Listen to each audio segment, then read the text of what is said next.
Hey guys, সকলোকে মোৰ mini ব্লগছলৈ স্বাগতম জনাইছোঁ। আৰু আজি বিশেষ একো কাম নথকাৰ বাবে ব্লগছটো বনালোঁ। আৰু আপোনালোকৰ খবৰ কেনেকুৱা সকলোৱে প্লিজ জনাব কমেণ্টত।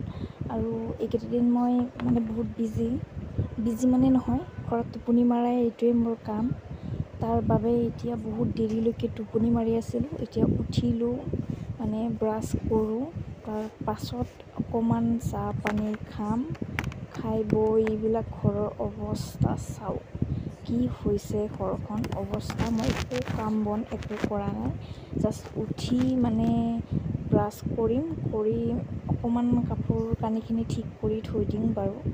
বেয়া কথা ন, ঘৰটোত এনেই থকা যায় অথচ কামখিনিও কৰা নহয়। নিজৰ কাম কৰিব মনেই নাযায়, কি হ'ব।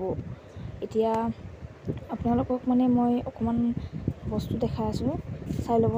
মোৰ ঘৰটো এনেকুৱা অৱস্থা হৈছে, ভিতৰৰ কাপোৰবিলাক চেচ, অলম'ষ্ট শেষ। এইবিলাক কাপোৰ বুলি কয়নে, কি হৈছে অৱস্থা। তথাপিও মোৰ অকণো কাণ্ড জ্ঞান নাই, মই কাম নকৰোঁ।